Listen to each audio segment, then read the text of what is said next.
Thanks for joining us today. We're just letting everybody into the room. We really appreciate you taking the time to join us for this special event. Let's talk about Calgary. So just to let you know, I'm going to run through the agenda quickly before we get started with all of the things that we're going to talk about tonight. So I am Crystal Willms, your moderator for the evening. What I'm going to do is have the candidates introduce themselves, and we'll go through that order and we'll hear a little bit more about each person. Following this, each candidate will answer a couple of pointed questions about their goals, and then the group will actually have a conversation around a few other topics of interest and concern to the community. And then finally, we will open it up for questions from the audience, of course.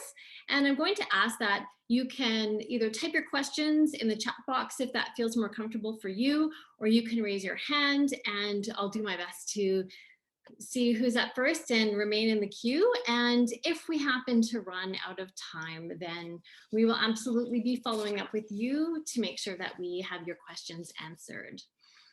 And I'm going to kindly invite you to just perhaps wait to put your questions in the chat box until it's time for the Q&A session.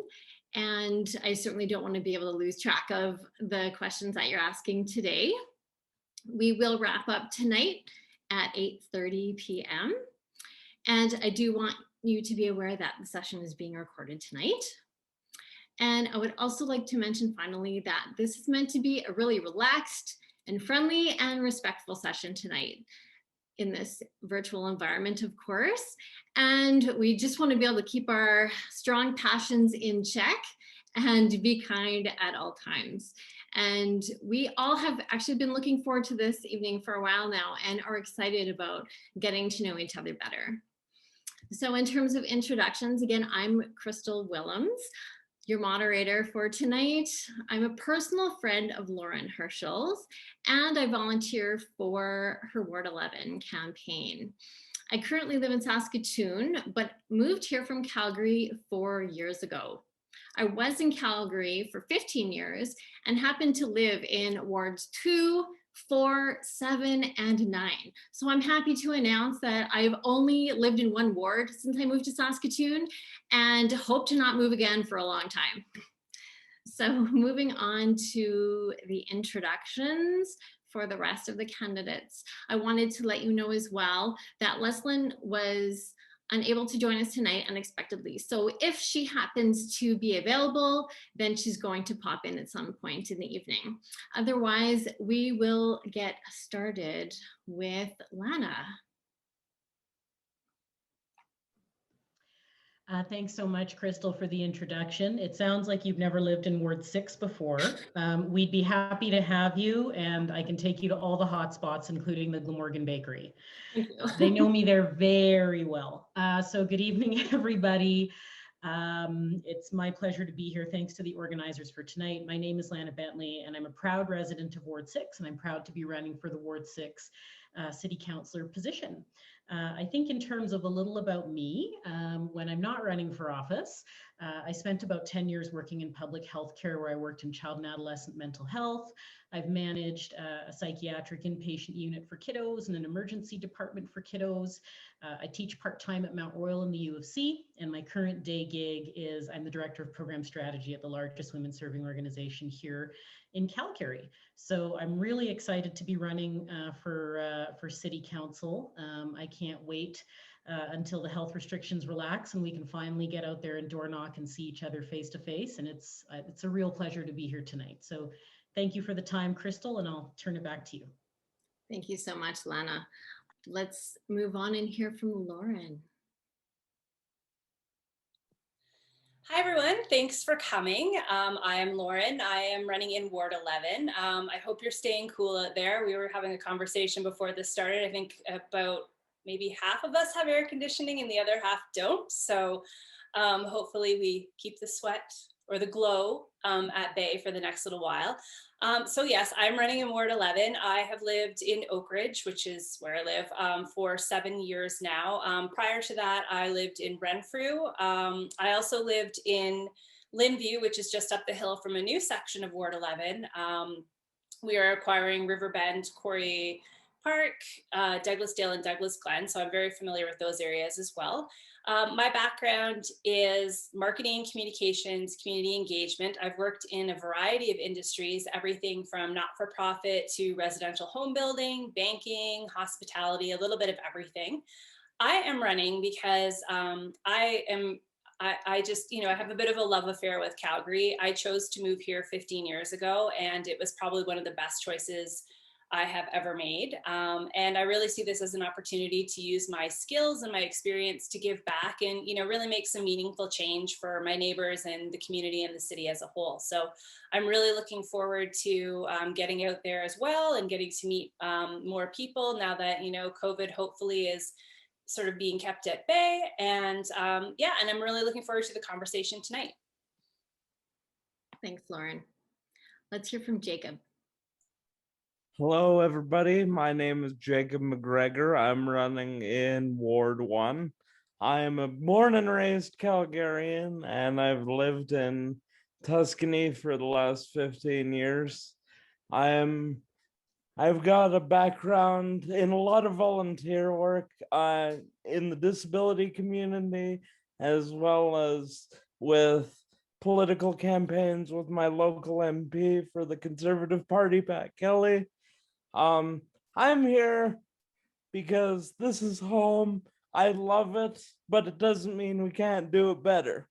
And I think a lot of you guys feel the same way, because I hear from so many people that they don't feel listened to, they feel ignored, they feel like they're not getting the most for their money, and we need to change that. Thank you. Thank you, Jacob. Let's hear from Gurbir.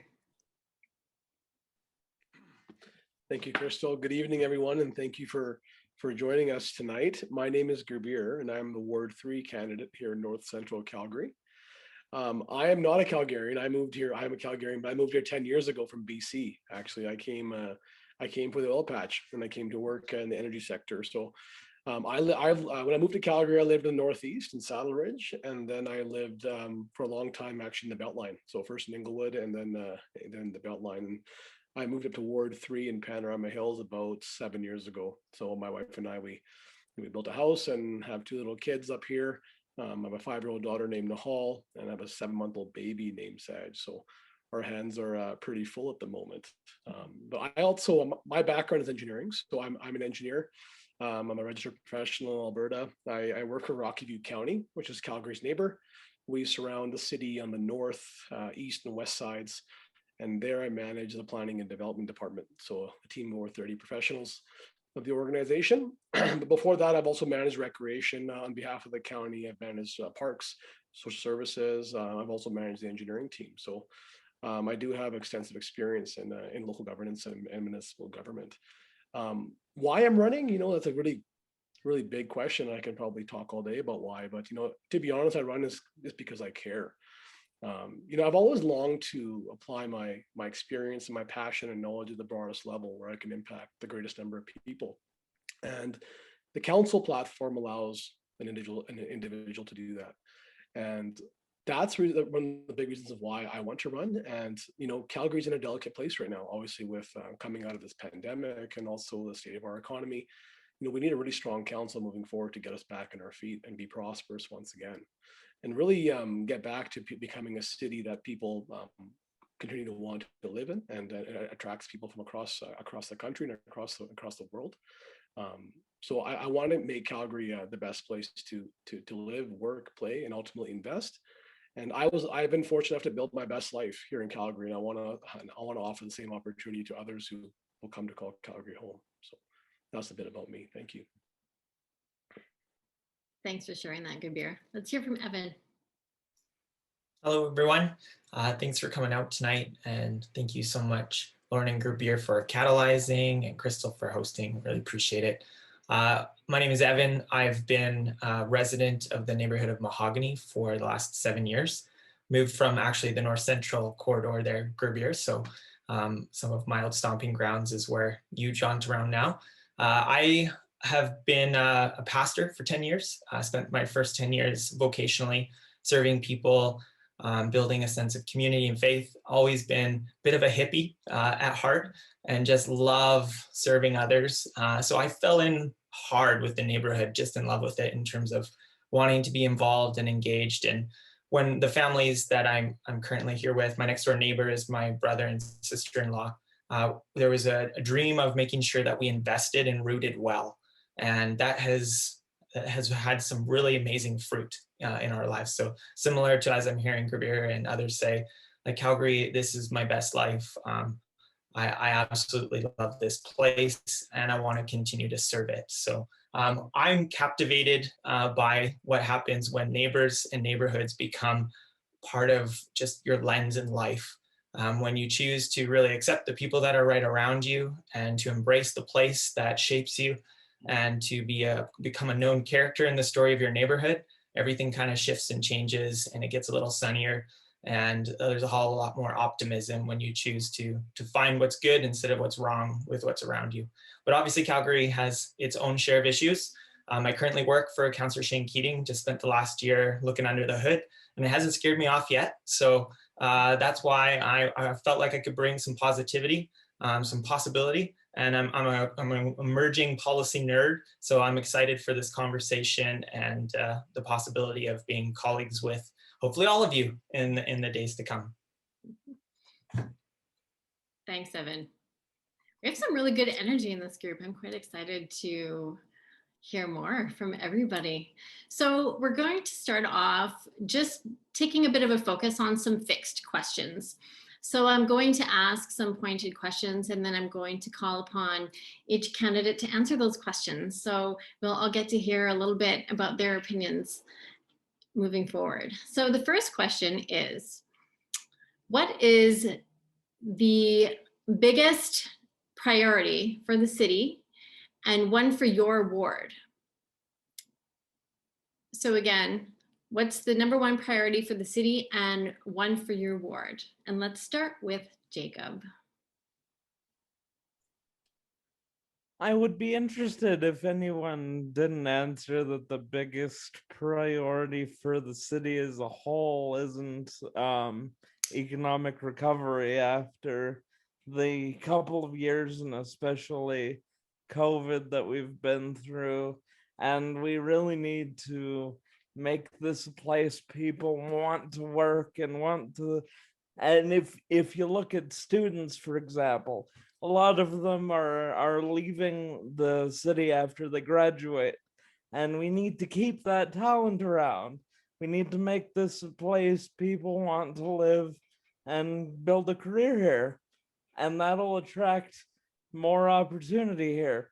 Now, as far as my ward specifically, we have some horribly aging and under-maintained infrastructure, roads, sidewalks, community meeting places like amateur sports arenas like Trywood. These are some of these are things that people use and it affects their life every day, and we need to make these as functional as possible.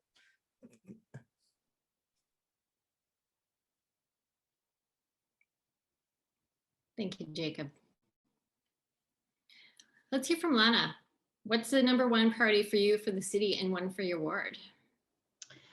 Well, I think as it relates to the ward, based on citizen engagement surveys and the feedback I'm getting from the community, their top three would be infrastructure projects, property taxes, as well as recovery from the pandemic. I think when it relates to property taxes, that's an issue that certainly isn't going anywhere. And I would argue it's probably going to be an election issue for more election cycles to come. I think what's interesting is when I chat with people in Ward 6 about beyond taxes and the economy, what are you most concerned about? People really do seem to have a vested interest in the city moving forward from the disruption of the pandemic, as well as the challenge in the energy sector. And moreover, with 1 out of every 2 Calgarians saying that they don't trust city council, there's a lot of work that needs to be done to repair those relationships and to give people confidence that their local government has their best interests at heart. As it relates to the city, I would agree with Jacob that I think the economy is a really, really big part of the conversation. I would say, though, that I think there's been a lot of stress that has resulted from the pandemic. And I think that moving forward from a place of resilience and strength is going to be really, really important. We know that mental health, domestic violence, people feeling pressured to have to serve as a teacher, a parent, and an employee working full time over the last year has taken its toll on folks.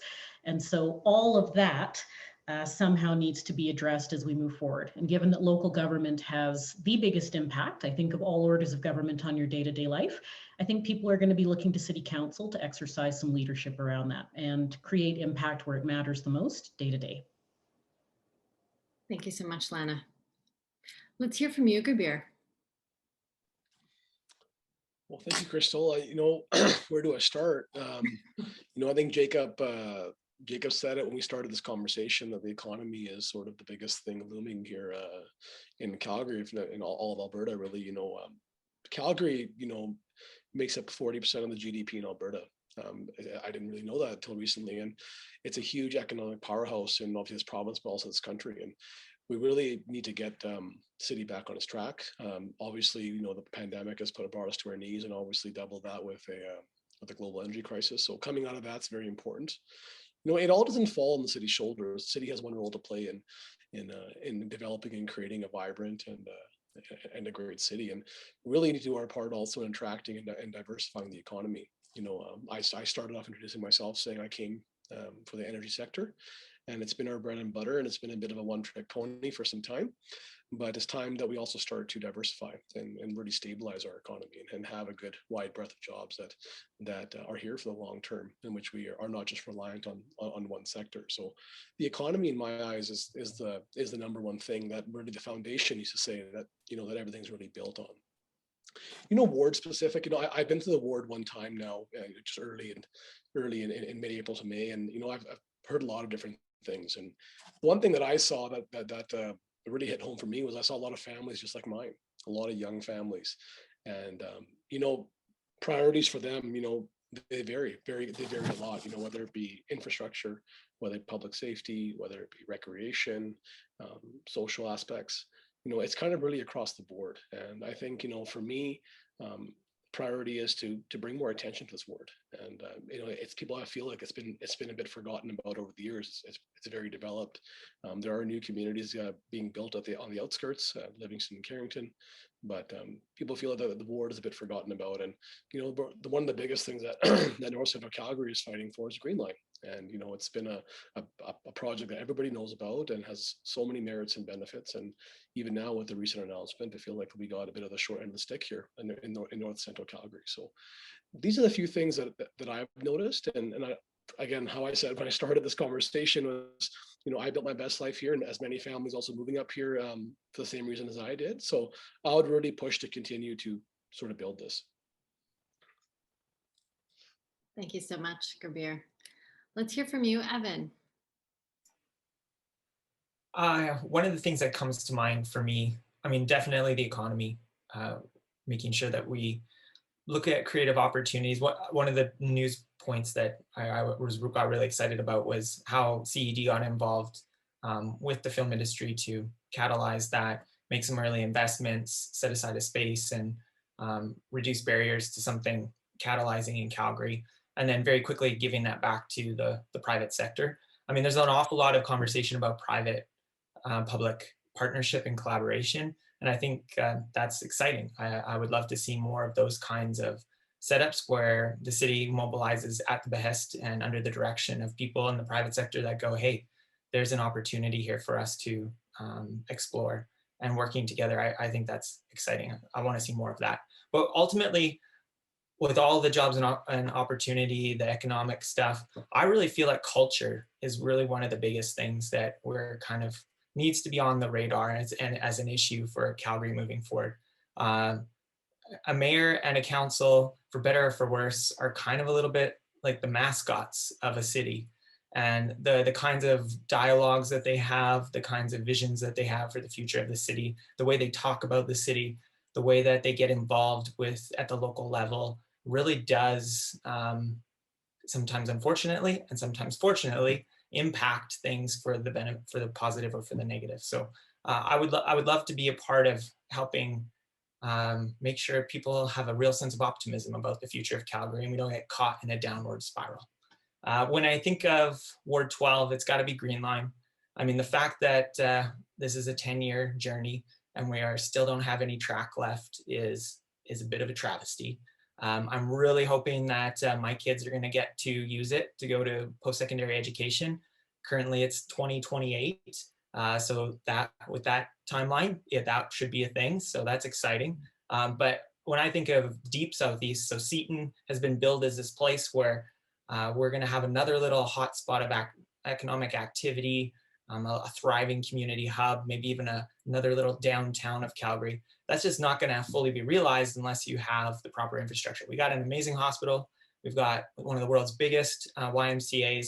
We've got some really great pieces there, but it needs that transit. And I know it's going to bring an awful lot. And I get so excited about this city shaping implications of that project and how it will change how Calgarians live in their cities and get around in their cities. So. Thanks, Evan. And how about you, Lauren? What's your priority for the city and a priority for your ward? Now that everyone else is gone and pretty much summed it up, I think I'll just sort of maybe build on a couple of things some of the others have said. I agree with most of what they've said. For me, economic health is super important, and I think it's super important, obviously, to the city. And I think in my mind, economic health is sort of one step beyond economic recovery. It's making sure we have tools to have ongoing resiliency, the ability to adapt to future challenges. I think, Calgary historically has had a lot of highs and lows. We're not sort of a, slow and steady wins the race kind of city. And I think we need to move to a place where there's a little bit more predictability in that sense, and that we're able to pivot a little bit better. Because there will be things that are outside of our control. I mean, hopefully, knock on wood, no more pandemics, but, there's going to be, issues with commodity pricing. There's going to be, natural disasters that could happen. There's a lot of different things that is completely beyond council's control, our control as residents. So I think making sure that the city has that tool chest in place to be able to adapt when things aren't going really well, so that we don't feel those implications as much as perhaps we're feeling it right now. And I think obviously that would have a trickle down into a number of different things that we do as well. I think in terms of the ward, I'm hearing a lot of different things in the conversation I'm having, but one sort of overarching theme, I guess, would be safety. We have a lot of seniors across Ward 11. We also have a lot of young families. Things like basic road safety. We have a lot of really fast roads. The ring road was recently, a portion of it was recently completed, and that's turned 90th Avenue, which is a few blocks from my house, into literally a speedway. I mean, on a average Tuesday afternoon, people are going 90 and a 60. And that's problematic. I know that there's similar situations across the ward, whether they're on quieter streets.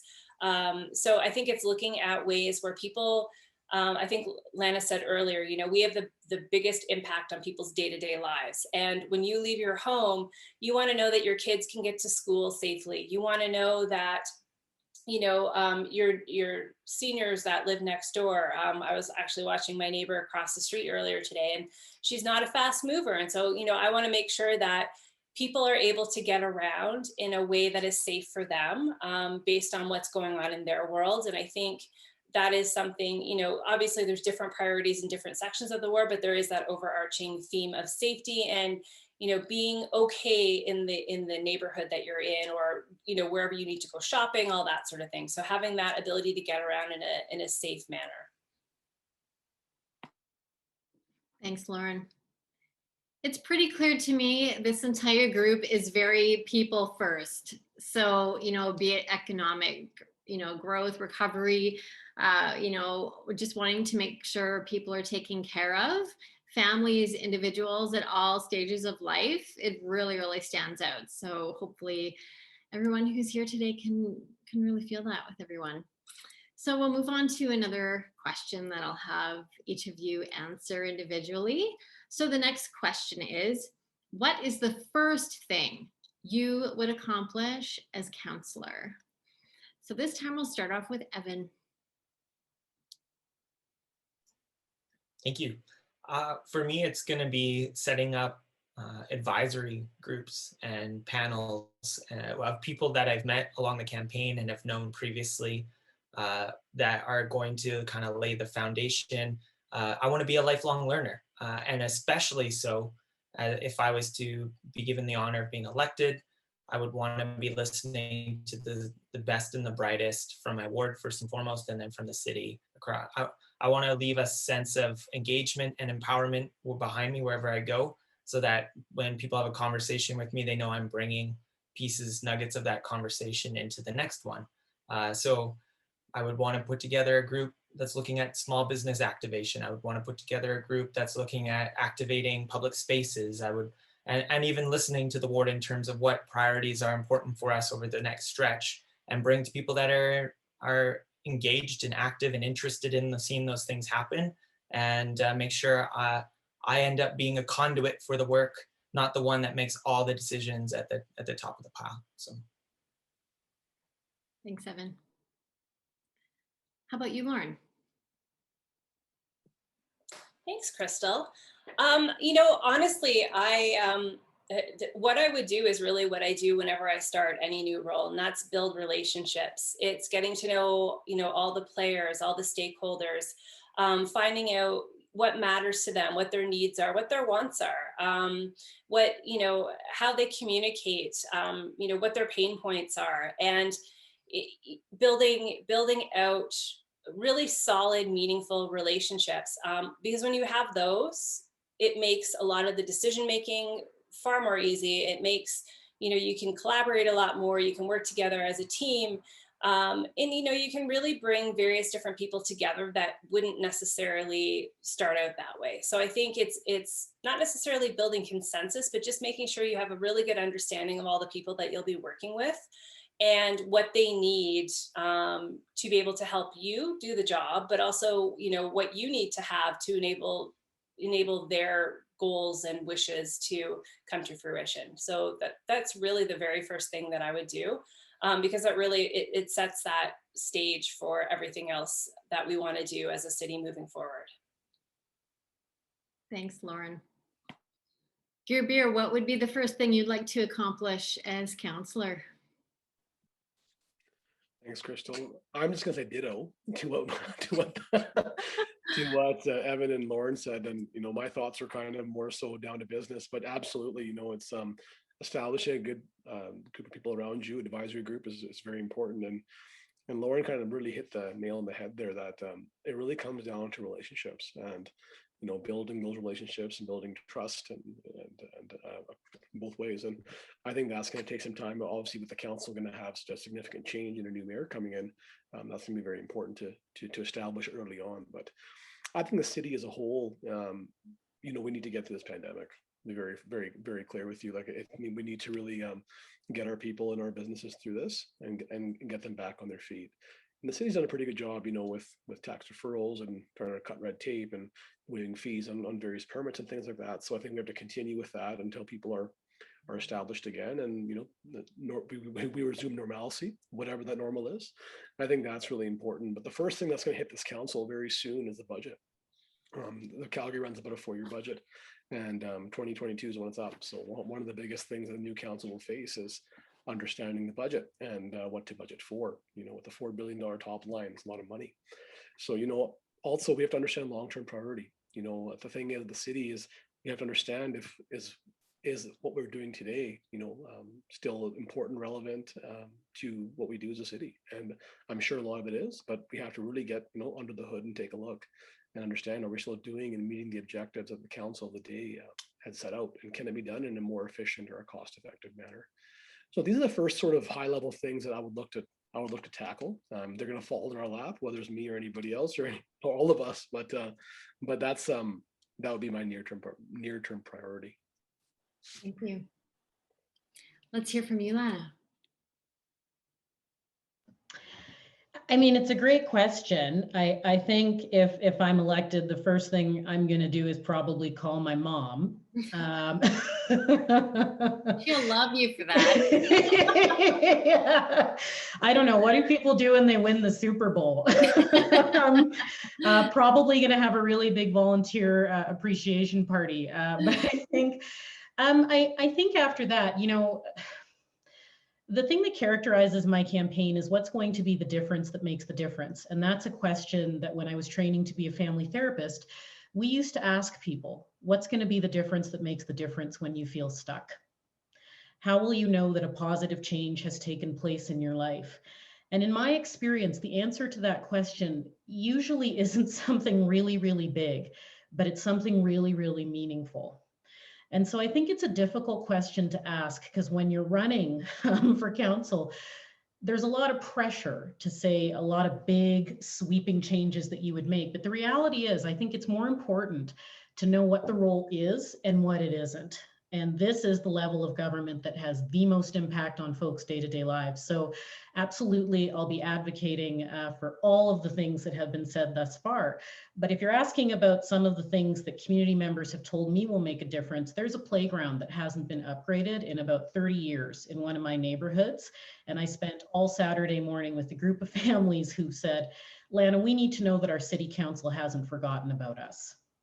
So for me, I think having some of those tangible impacts are exactly the steps that I need to make to restore and build that trust. As I said earlier, it's disappointing that we have only 1 out of every 2 Calgarians saying they trust their local government. That makes me sad. And so I think that the difference that makes the difference is taking tangible, meaningful impacts that people can see right away. And I can appreciate that saying, I'm going to get that playground updated, and not with my bare hands. I'm the least handy person around. So they, and I think they could tell, to be fair, Crystal, they were like, could you get someone else to come and upgrade it? I was like, I could work on that.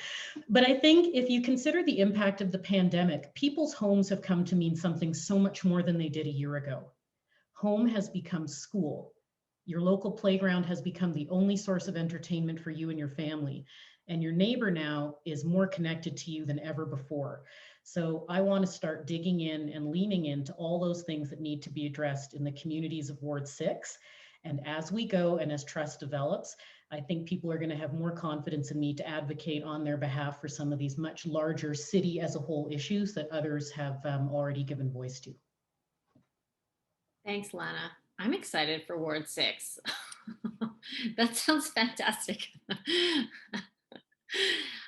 So let's hear from you, Jacob. What's the first thing you'd like to accomplish as a councillor? So again, after like Lana said, after the party and after all the necessary phone calls to the various screaming and crying people, I definitely need to build relationships with the people around me, as has been stated, and I'm working hard on doing that right now. That's part of why I started one of the big initiatives of my campaign so far, and that's been my podcast, where I've actually had several of my fellow panelists here have a conversation with me and begin building that rapport.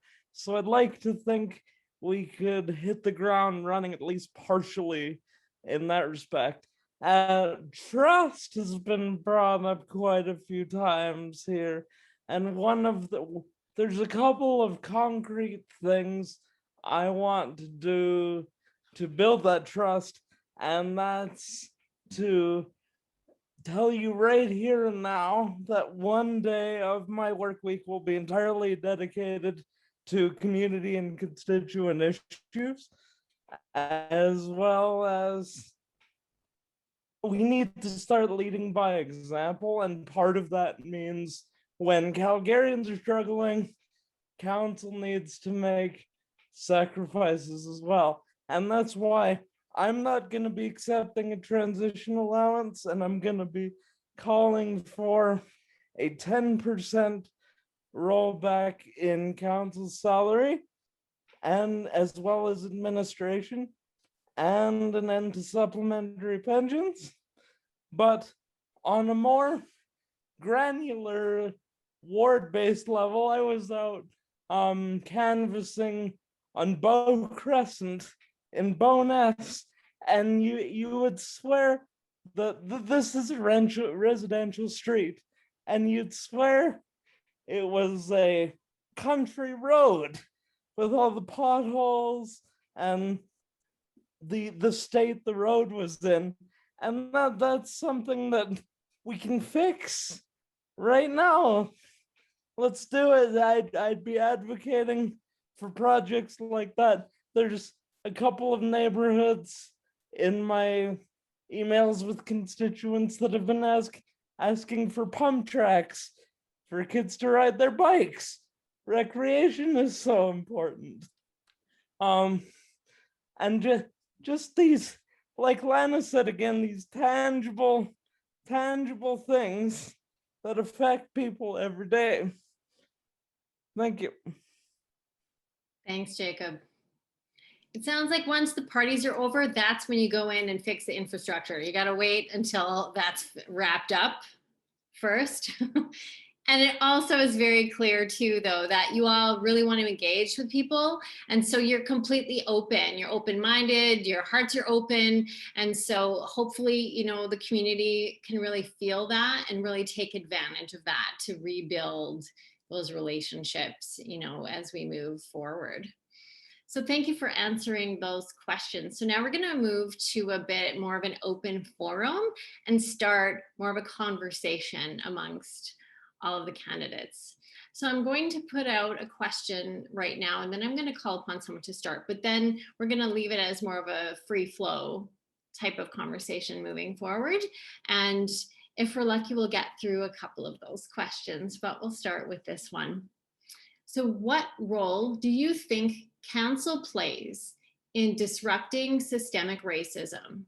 And how would you personally address it if you were elected?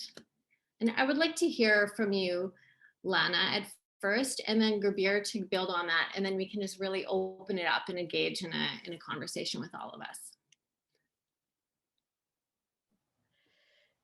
Sure. And thank you for the question. And I must say, although social change never happens fast enough, I think the fact that the subject of systemic racism, I think the fact that that is an election issue is certainly a demonstration that progress and change are happening. And I would argue as well, the fact that so many diverse candidates are running this year is also evidence that change is coming. I think as it relates to a personal responsibility to disrupt the cycle of systemic racism, you know, it's been a very difficult year, and I want to acknowledge the ongoing pain that our Indigenous community, not our Indigenous, sorry, that was the wrong choice of words, the Indigenous community is currently experiencing because of the discovery in Brandon and Kamloops. There was the Muslim family who was killed. You know, you think about Black Lives Matter, George Floyd, et cetera. There's been a lot of social unrest over the last year about racism. I think that our city council can play a role because it's a system. And when we talk about systemic racism, we're talking about that which gets taken for granted and perpetuated by systems. I think that the process of unpacking that has less to do with city council and only hearing the voices that are around that table. And it's about the people who have the power to create space for those whose voices have not yet been heard. That to me is the role of city council. I think as a city councilor, I'm absolutely committed to doing what I can to support initiatives that would help us unlearn the things that we take for granted and behaviors that unintentionally can be quite othering. We've seen Calgary City Council start down that road, but it's been a complicated one. And the feedback I've been getting from folks who identify as members of the BIPOC community and those who don't is that they're not so sure where all those consultations are going to go. And I'll be honest, the feedback I'm hearing is that people want to see some action before they can really buy into the process. I think as a city councillor, like I mentioned, I'm totally committed to participating in consultation with the community.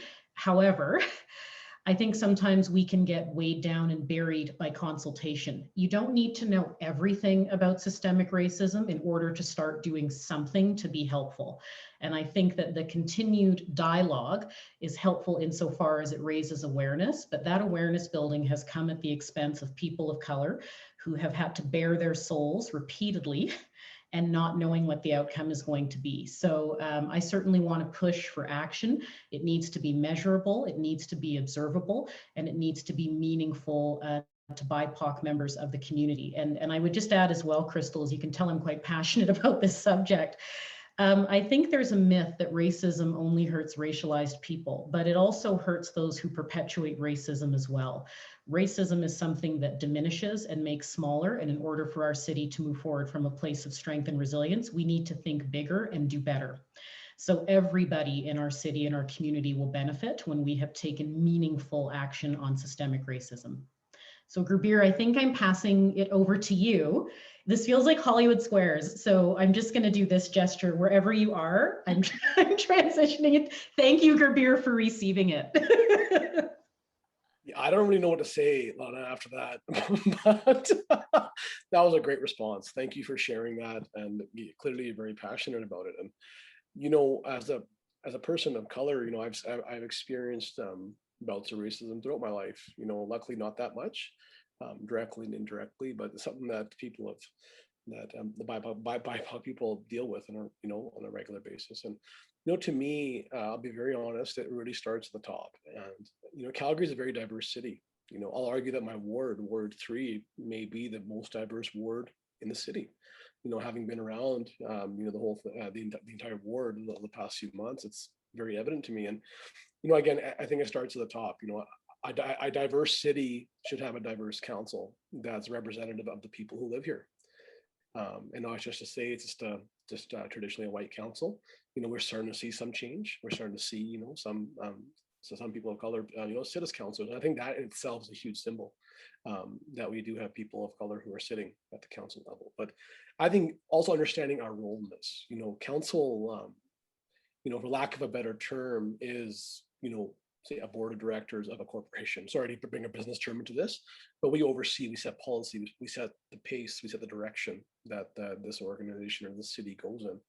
And I think it really starts with the way that we establish our policies, the way that we direct our administration, the way that we engage with our communities, our entire community, not just the loud voices and the squeaky wheels that proverbially always find their way to the top. And I think that's a really big thing. And I think as a councillor, one of the biggest things I've learned in this journey so far is how the heck does one person represent the needs of, in my case, 80,000 people, 80,000 very diverse people. You know, I'm a first generation Canadian, but we have people who live in my ward who are anywhere from third generation Canadian or newly immigrants who just landed in this country only a few months ago. So I think is one big thing is one, understanding and engaging with these people and understanding what they value, what they need. And I think also it's establishing policies so that all the work the city does, whether it be laying road salt, whether it be driving buses, and whether it be recreation, it needs to be, we have to take into consideration systemic racism, providing equal opportunity to all. And you know, one aspect of my background is engineering and development. And you know, one thing with systemic racism is, you know, how do we create truly integrated and diverse communities? You know, we see Calgary as a master plan city with, you know, you see a range of housing products in every community that we see in Calgary, new and old. But we can all agree that the single family home is the primary form of housing that we see in Calgary. And I think we have to start offering housing products that are available to all income types in all walks of life. And the people who do end up moving to these communities have the same opportunity as anybody else, the same schools, the same social supports, the same recreational opportunities, the same everything. And I think that's really how, to be honest, from a city perspective to what's actually in our control, is actually how you go to curb and make a step in the right direction. Thanks, Gurbir. Now let's see. Do you mind if I pick it up from here? Absolutely. I was going to say we need a speed button or something. Whoever unmutes first can go next, perhaps between you, Jacob, and Evan and Lauren. We'll see how that works out for us. So I think I have a bit of an interesting perspective here because obviously I'm not a person of color. If you just looked at me, I'm a young white male. I'm probably unintentionally been guilty of othering or making people feel smaller. And what's interesting about that is I have to look at this issue through a lens of being somebody with a disability, because obviously I've never and will never experience exactly the same struggles as racialized Canadians and Calgarians.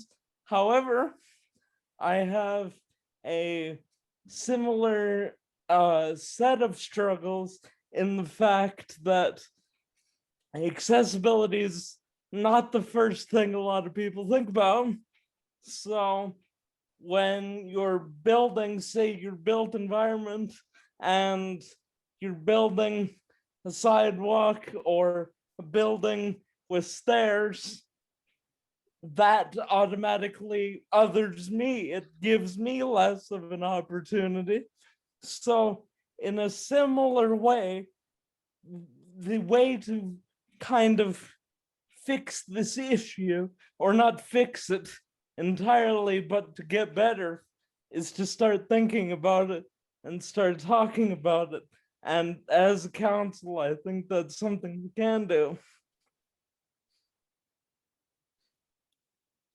Thanks, Jacob. Evan.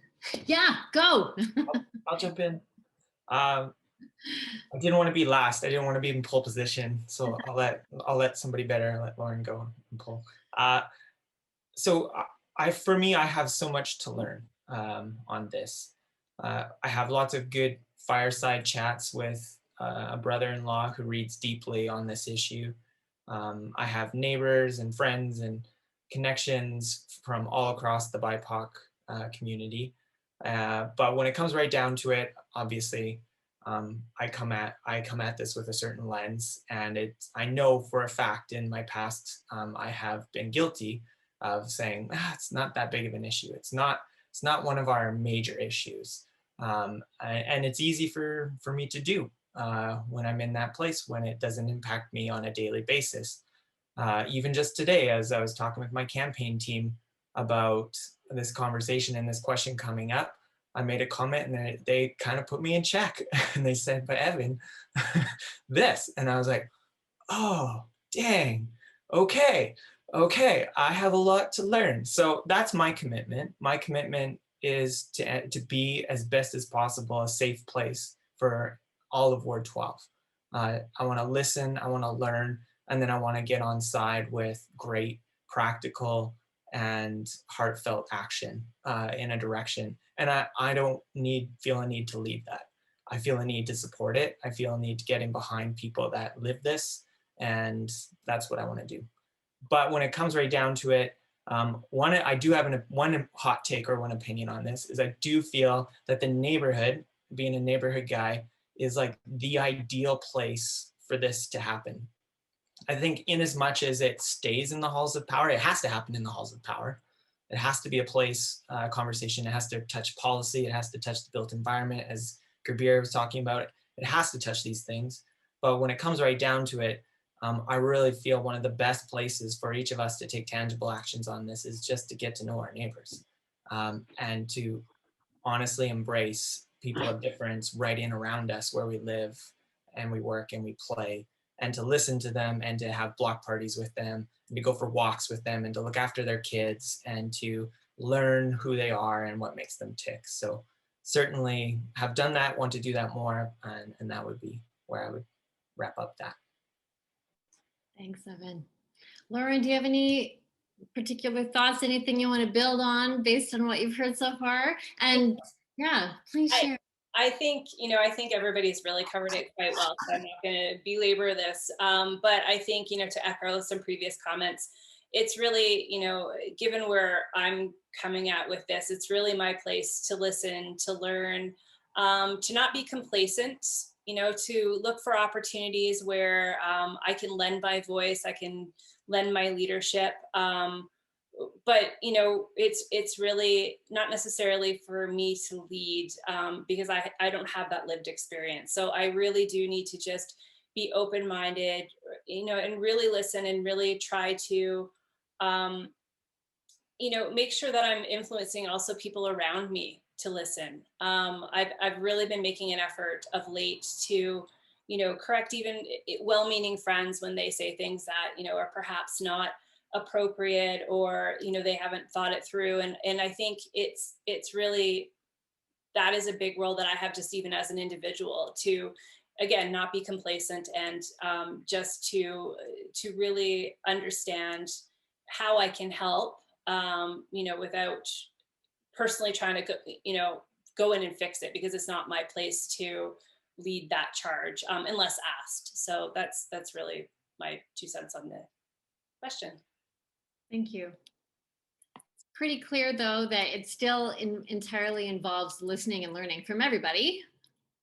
Whether or not you think you're well informed, or whether or not you've had experience, dealing with racism, depending on, where you live, who your neighbors are, it could be coming from anywhere. But obviously, again, all of you are passionate about this and do feel strongly that, you want to engage in that, supporting this cause and disrupting that systemic racism and moving forward, making a big change. And Lana, it looks like you'd like to add some more. And that's what this is for. If there's more to say, please share. We have time for that. Is anybody getting a sense of what I would be like on council? Like, oh my gosh. There will be no shortage of questions and comments coming from the Ward 6 councillor. I just wanted to share, and I'm sure my campaign manager, she might not be too pleased because we're supposed to be releasing this information in a staged and coordinated process, but I do think, I forget who it was on the panel who said that it starts from the top. And I think that there are other ways that City Council can influence equity, diversity, and inclusion in our community. And one of them is, for example, the city has a mental health strategy. They earmarked $25 million.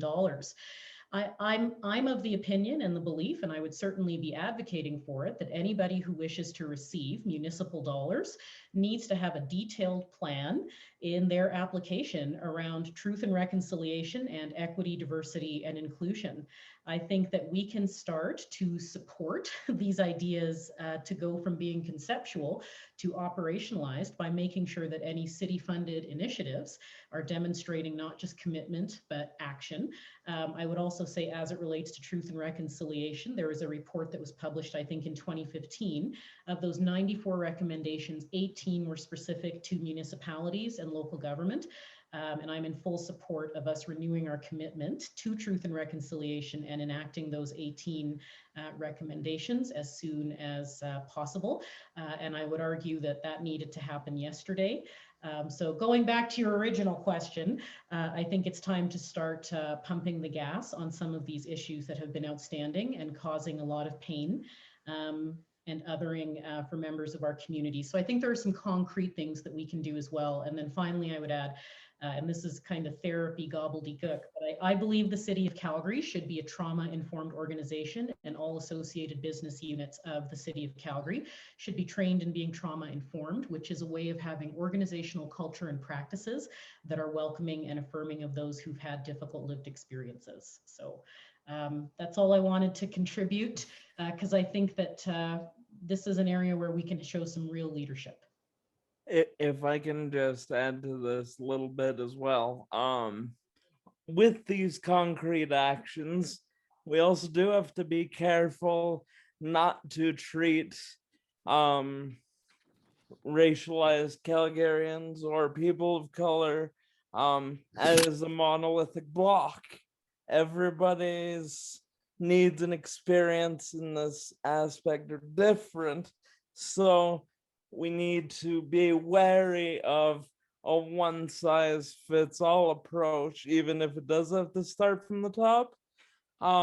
As well, I just wanted to add one piece of experience where there was a diversity internship that I was applying for. And even though I am classified in almost any scale as a diverse individual, I did not qualify for this internship because a disability was not considered one of the categories. Now, so that's something you have to think about as well, where these concrete actions sometimes have unintended gaps that we need to be wary of. Thank you so much for adding that, Jacob. Does anybody else have any final comments about this conversation? Yes, Gurbir. Yeah, we could probably talk about this one all day, and it's really something that's big. That's a big deal to say, really, in layman term. And starting at the top is a big one. And Lana's mentioning the TRC and the 94 recommendations made in 2016, but also keep light on the white goose flying, that the report that was brought forward to City Council, I believe in 2015 or 2062, I believe it was, and really understanding the recommendations at a municipal level, what we have the ability to actually do as a city. So I think that's one big thing that we should as a council look to really implement. And I think Lana said it, I think when you first started this topic, is this takes a generation, and it's very unfortunate that the wheels of change are quite slow. And again, for me, I'll speak as a person of color, seeing there, and for many, seeing people of color in these positions, holding various different levels, whether, and also within city administration, and goes a huge way in itself. And obviously that's not the solution, but that also brings people out. It brings down some automatic barriers that exist, that in some aspects are impossible to actually remove. And so I think this is going to take some time, obviously, to really curb. And I think moving in this direction of having a more diverse council, working with people who are closest in the ward, I think that's really a step in the right direction. So I'm babbling now, so I should just go on mute. So thank you. They're all important messages, Gurbir. You're not babbling at all. Thank you for sharing that. Does anybody else have any thoughts, final thoughts, additions to this topic right now? Which obviously is very key to everyone. Okay, looks like we've all said our piece for the moment. So I think what we'll do now is, considering time, we're going to open up the floor to questions. So if you are open to it, what we can do is either have you submit your question in the chat.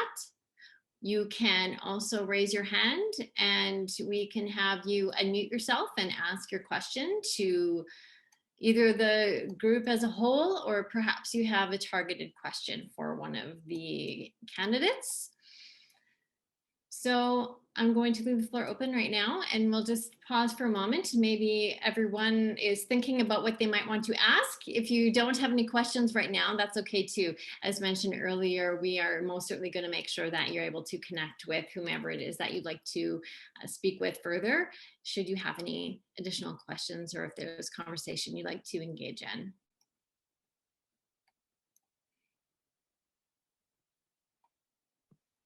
Crystal, there's a question in the chat from Grace. Okay. Do you see it? Sorry, Grace. No problem. I'm happy to unmute as well, but we kind of have the game going on in the background, so I figured this That's was less okay, Grace. disruptive. Go ahead. Sorry. I was explaining earlier that I'm less Zoom savvy and more team savvy. So if I seem to be dropping the ball anywhere, then that's entirely on me. So please do go ahead and share. I was simply going to say, number one, it's been really interesting listening to everyone tonight, and I've been very impressed with the caliber of everyone that is running as a candidate. Thank you for what you're doing, because I know it's a tough job. As someone that has spent many, many years working with council members of all stripes, I recognize and appreciate how tough a job it is, but I'm really glad that you guys are running for it. So thank you for that. My question is, I think everyone has said how important economic recovery is. And I think there's certainly a lot of agreement on that. I'd be really interested to see what does that mean to each one of you? What would you do? And what would you encourage with your fellow councillors in order to make a difference in that economic recovery?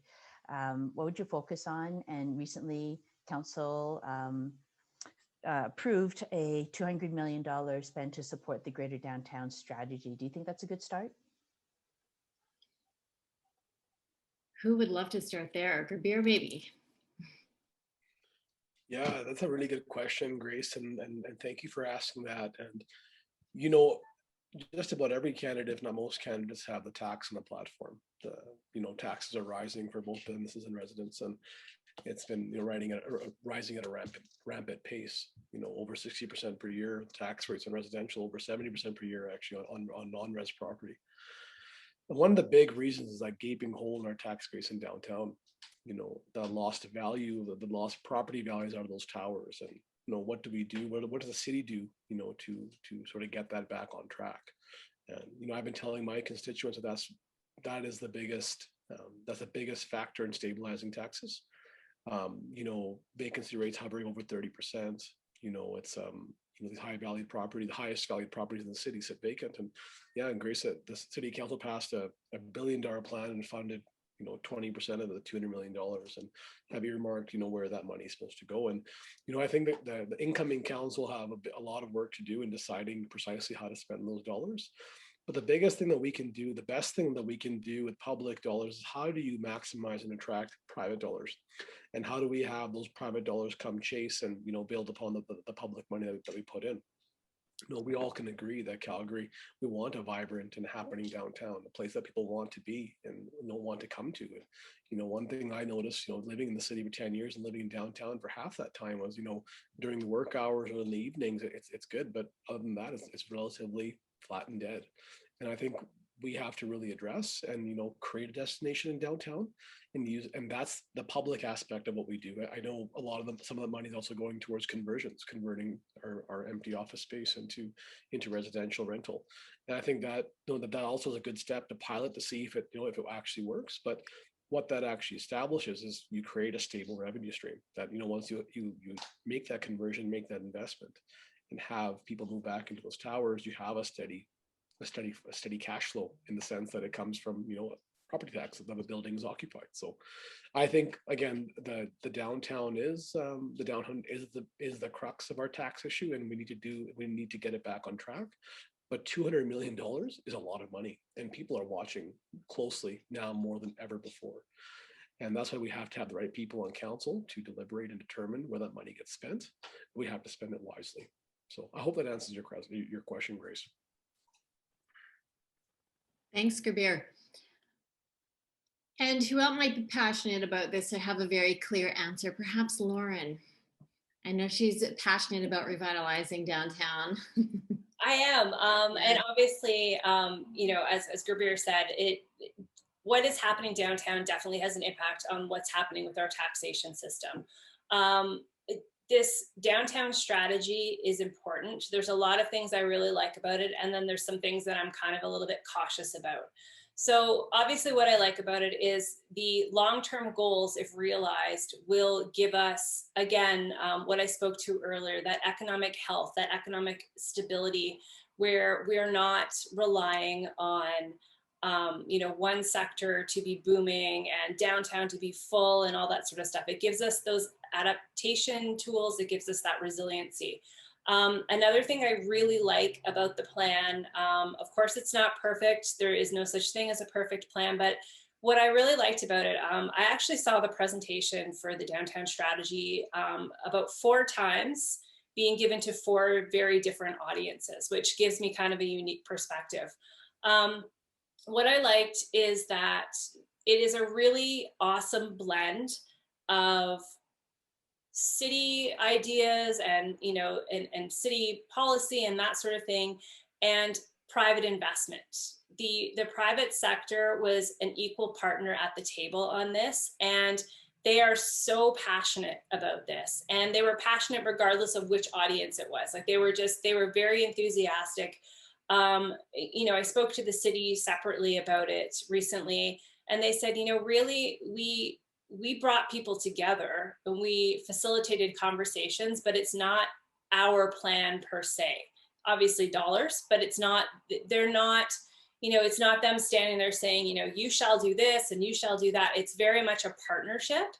I am concerned, obviously, that is, you know, a very large price tag. And we don't have the best track record in managing large projects, especially large ones that go on for a longer period of time, like the Green Line, in an effective way. So I think what is 100% important for this plan to be successful is to have, you know, passionate people that are willing to steward it for a number of years. This isn't a, hey, yay, we put this thing down on paper, now we're all good and everything's going to work itself out. It's not that kind of plan. I don't think there are plans like that, but we really need people that are willing to take it, adjust it when we hit roadblocks, and move it forward. This is not a plan that is meant to solve all of our problems in the next year. It really is a 5 to 10 year plan. Sure, there'll be some traction in the short term, but we really need to make sure that there's people who believe in it, that are willing to see it through, and that it's not just, you know, oh, well, I'll take a look at this until things get a little bit better for me, or,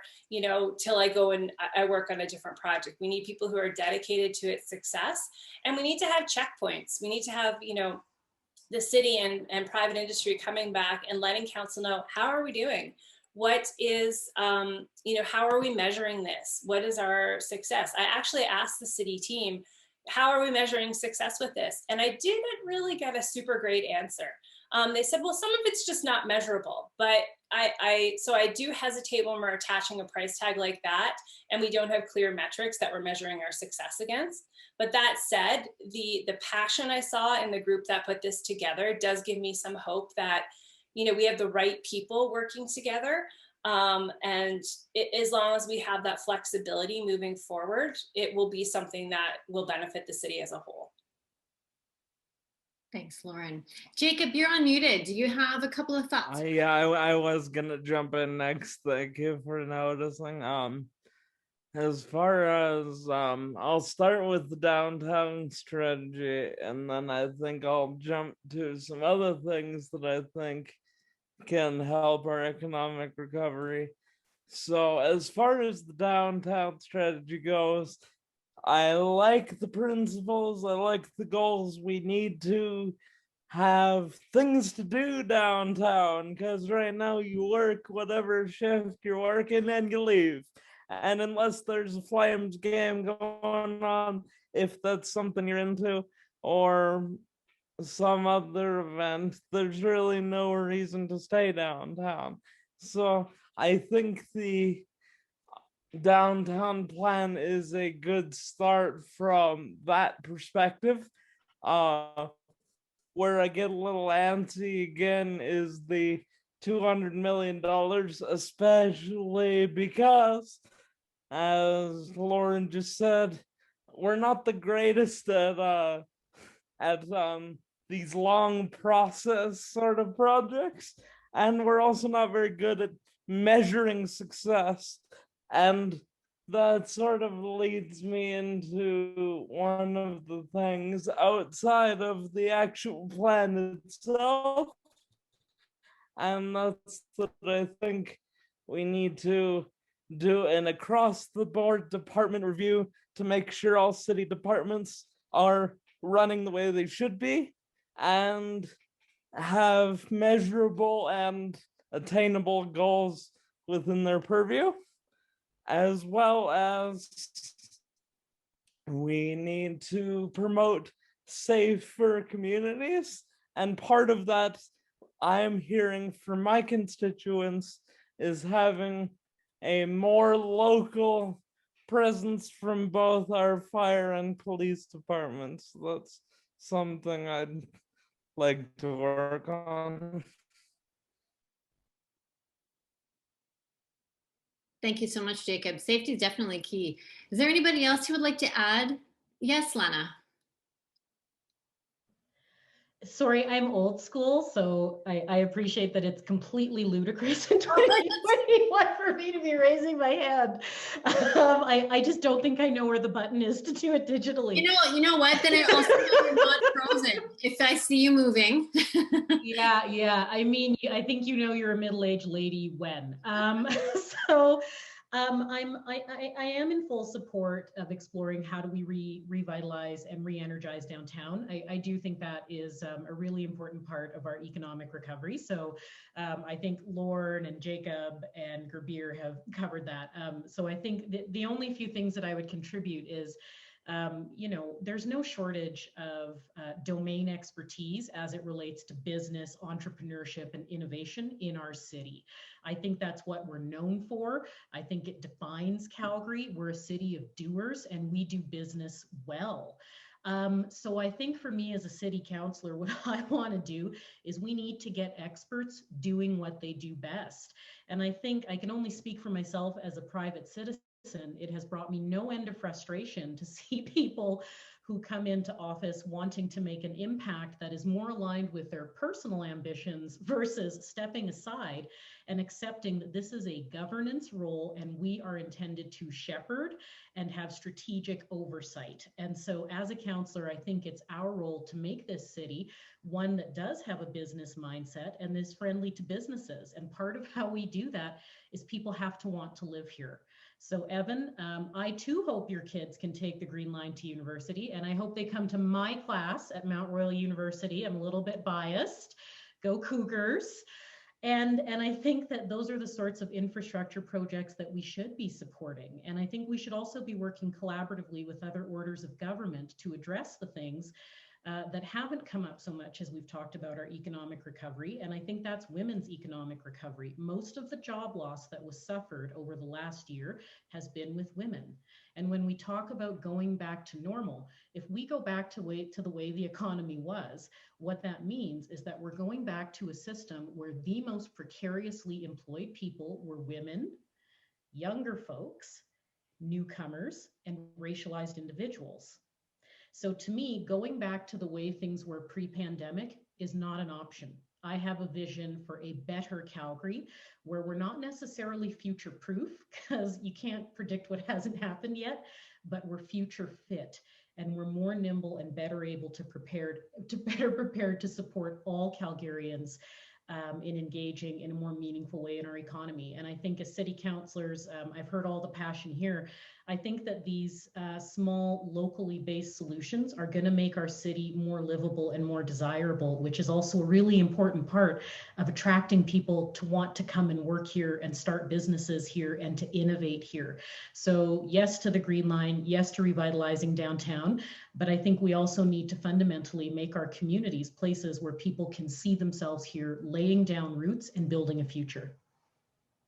Thank you, Lana. Evan, was there anything? I see you unmuted there too now. So yeah, I just so much yes to what was just said, and much resonates. I just wanted to make the simple observation that when you make targeted investments in a place, it seldom comes back void. Like when we think about East Village and what it feels like to walk it and to spend some time there, it's fundamentally changed. I live in Mahogany. I took a very long bike ride with my son down there last summer, and I didn't want to leave. And that's specifically because the city made targeted investments in the built environment in that space. So I think it's wise. This is a strategy that's worked in other municipalities, in Detroit, in Kansas City, and you got to start somewhere. I think part of the issue, like even when you think of Green Line, is we get stuck in these endless debates about how we should spend our money and what's the best way. And then you have competing ideologies that ultimately grind the mechanisms of governance to a halt. We need to stop that. We need to like get behind people that are willing to put out a vision and say, let's go. And if we have to change course, we do it. And let's give them some grace, and we change course and we look at the numbers and we do all the rest. But the endless bickering, the endless partisanship, like stop. Let's just find a solution and give it a go, and then reevaluate and be good people throughout the whole process. Thanks so much, Evan. So we only have about 15 minutes left.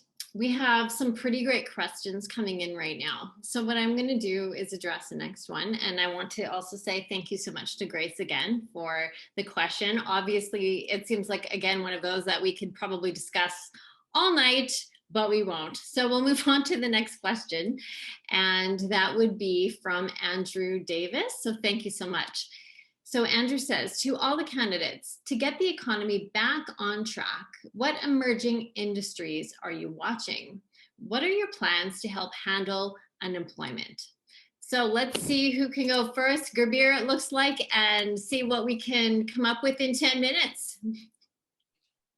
Is it Family Feud? We're able to hit the button fast, right? So we should probably have some kind of button here for looking to snack. So I'll just put my hand up when you start talking next time and just think while you speak, but I won't do it right then. You know, unemployment's hovering around 10%, and you know, in Calgary, and obviously the pandemic has played a huge role in that. You know, obviously, kind of talked about earlier in this conversation about Calgary really being its economy being really a one-trick pony, and be really reliant on the energy sector. And you know, I think one big thing that we have to do is start to diversify that. You know, I think we've all kind of agree on that, and sort of have kind of spoken about this. But you know, we talk about tech and different sectors to attract here, and yeah, Calgary is built on the entrepreneurial spirit, and you know, we need to continue to foster and grow that here to really to diversify our economy. But you know, Andrew, to your question, you know, there's so many emerging industries, you know, that you know, that are coming to Calgary and coming to Alberta as a whole. You know, one big one that I see is green energy. You know, Alberta, and Southern Alberta in particular, is one of the sunniest places on the continent, and we really need to take advantage, you know, of that. You know, whether it be building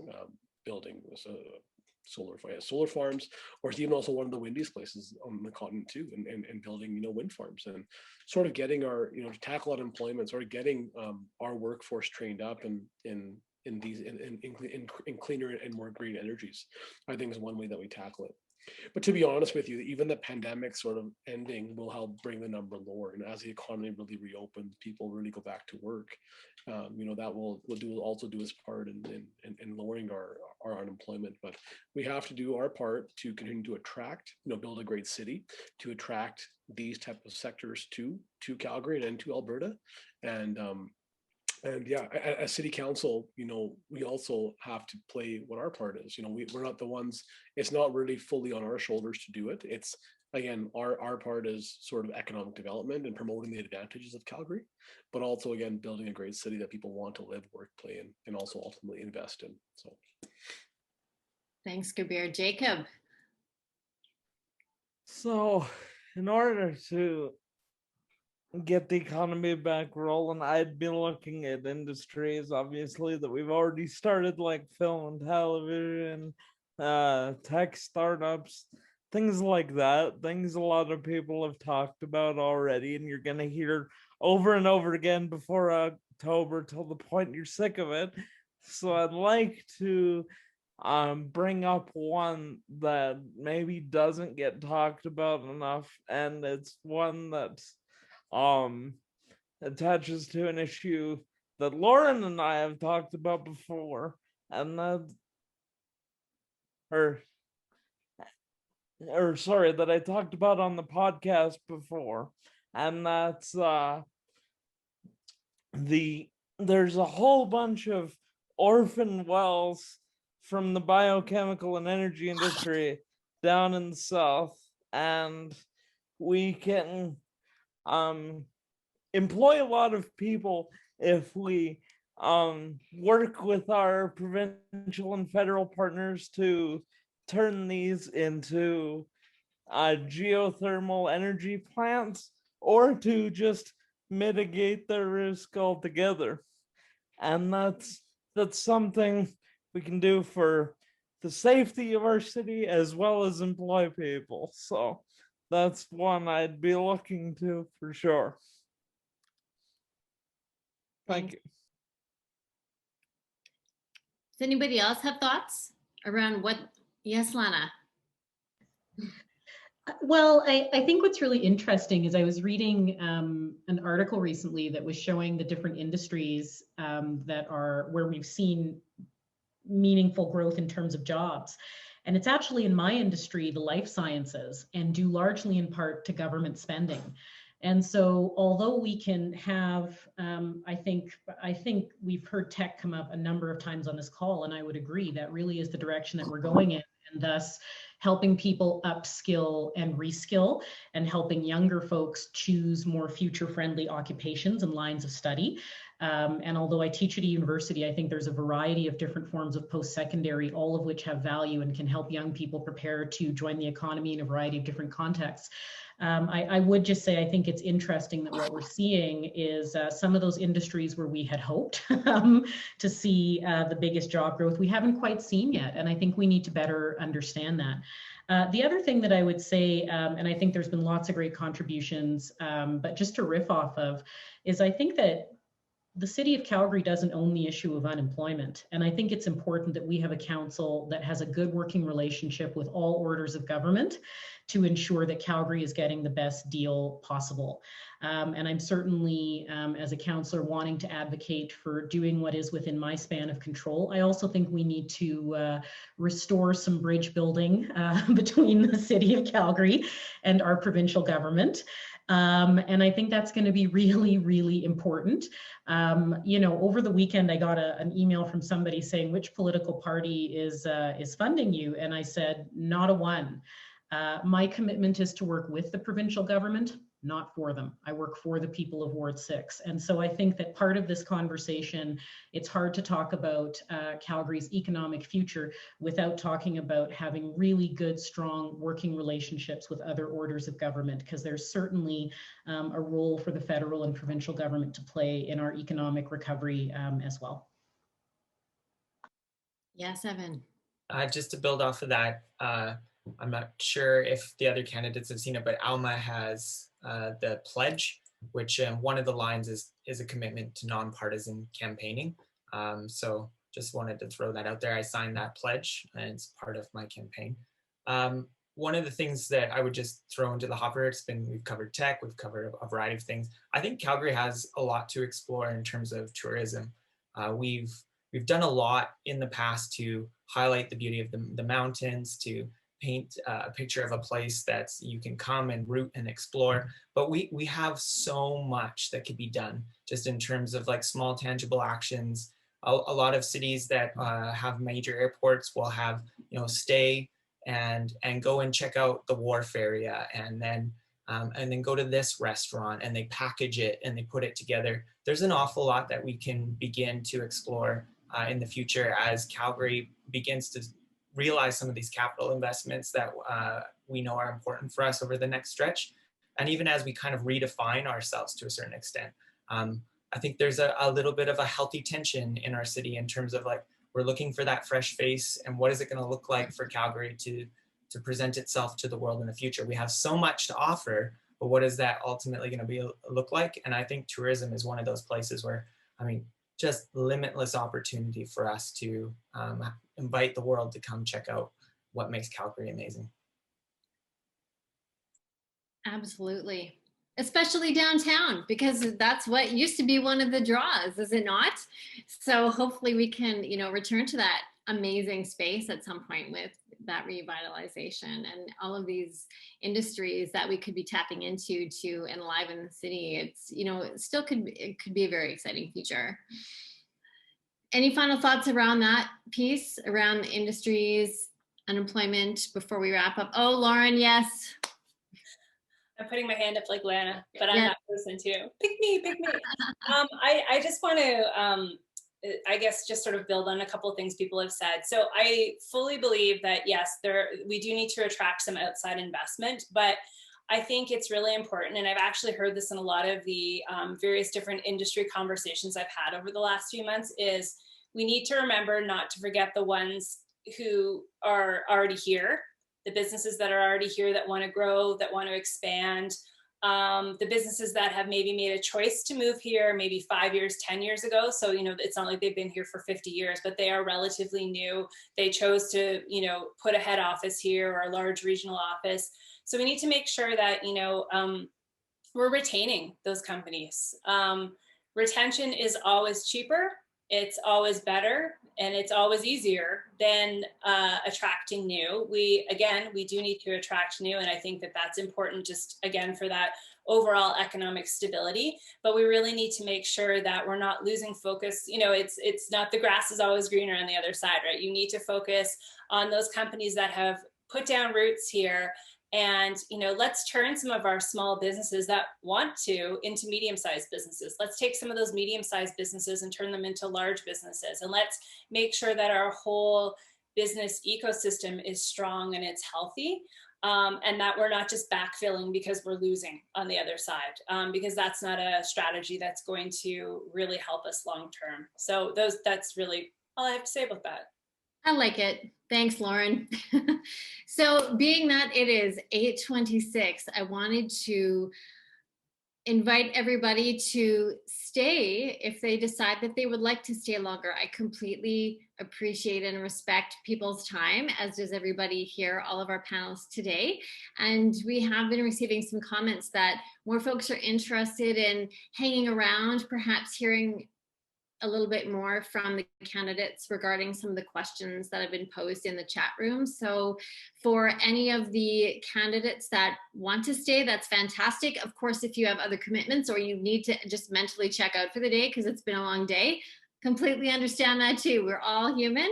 And I want to say the same for the audience here today as well, that you're absolutely welcome to stay for a little while longer here to listen more if you have the time and energy. Otherwise, we certainly will wrap up the formal piece of this conversation right now. So I just wanted to add a couple of comments before I do that. So of course, I wanted to say thank you to all of the panelists who are here today. We've had some incredible conversation.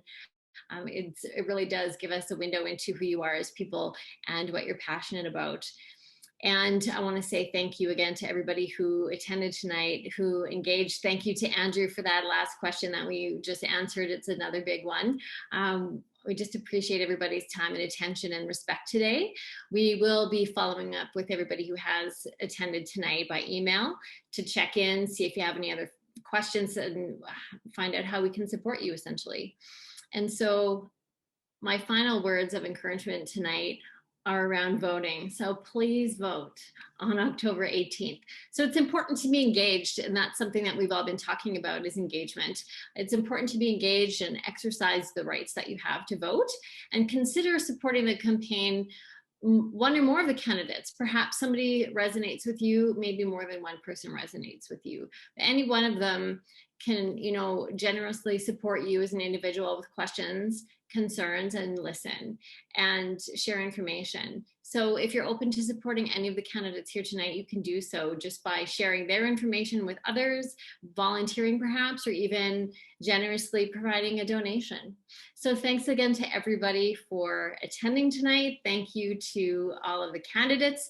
And for those who wish to stay, we can absolutely carry on the conversation.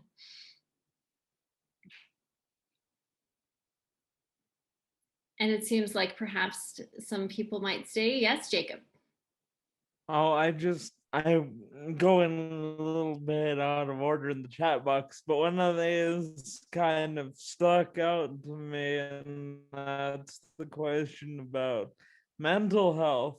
And there's a few concrete things I've talked about before and we'll talk about again.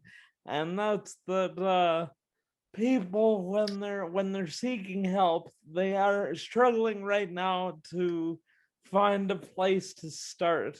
And that's why I would want a City of Calgary curated online portal of mental service providers. You could search by cost, program availability, sort of what you're going through, as then you could see what kind of help is out there for you. And then the second thing I want to do is a pilot program with our provincial partners, similar to the low income transit pass, that would help remove cost as a barrier for low income Calgarians who are struggling. So if anybody else wants to jump off on the mental health aspect, I guess that's where I put it. Thank you so much for that, Jacob. What I'll do quickly, Lana, before you get started, I want to say thank you to Rumnik for that question. And I'm just going to read it in its entirety, and then you'll be able to see if there's anything else that you might want to add as well. So the question is, recognizing that Calgarians' mental health has been greatly impacted by the pandemic and the economic downturn, what are your concrete ideas about how to support mental health initiatives and support some of the most vulnerable Calgarians? And Lana, take it away. Well, I'm so grateful to see the question, because we need to be talking and taking action on mental health in really substantive ways. I think the city has the right idea around prioritizing mental health. I think the thing about mental health is that sometimes the conversation can start to drift into working with crisis as opposed to investing in supports that prevent it from happening in the first place. One of the best ways to address mental health is to set people up for good mental function.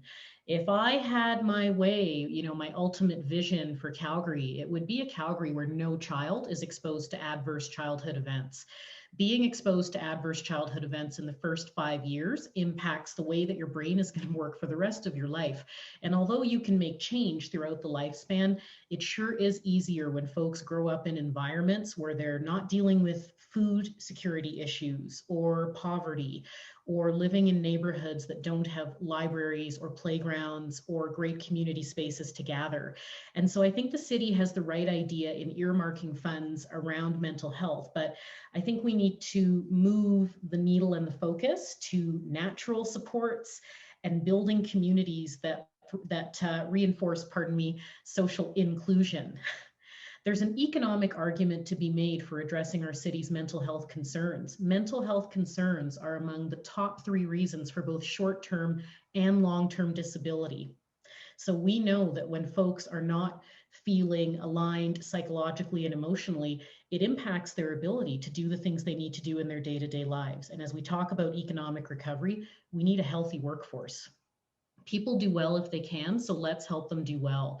And one of the biggest and most affordable things that you can do is invest in strong, healthy communities. When people are surrounded by things that help them do well, they do well. And so I think investing in more programs around natural supports, social inclusion, this is why that playground's getting built. Places where kids can go exercise and where neighbors can see each other and be visible to one another. That's what's going to move the needle on this issue. The sad reality is, whether it's mental health, domestic violence, or addiction, those issues thrive behind closed doors. If we have communities where people can gather and come together and feel connected to one another as neighbors, I think that'll go a long, long ways. And we may see greater impact than when we just focus purely on crisis response. Let's stop the crisis from happening in the first place. Absolutely. I work in the disability services industry, and as soon as you mentioned short and or long-term disability, Lana, I could go on for weeks about this topic. I am just as passionate about mental health and wellness as everybody on this panel. So I'm also really glad to be hearing more about this. And Gurbir, I saw you do a wave. Yeah, thank you, Crystal. And just kind of build on Lana's response. I think if there's one thing that we've learned, I'll speak for myself. One thing that I've learned during this pandemic is the impact of mental health on our well-being, and how important it is, to live a healthy life. And I think, Lana spoke about, inclusive communities and places to recreate and gather and feel a sense of belonging. And I think it's very important. And, one big challenge this council coming in is going to sort of deal with and face is how do you extend that to all, all cultures and all communities. And, one thing and big thing in my ward that I was very impressed with was the expansion to our rec center, Vivo. So if you're not familiar, so Vivo is the largest rec facility in North Central Calgary, and they're undergoing a renovation or an expansion, sorry. And one big thing that they added to their expansion was an indoor playground and a space of just belonging. And to be honest, I didn't really understand earlier on, when I was early in my days, the sort of reason for that. But people sometimes just need to feel that they belong.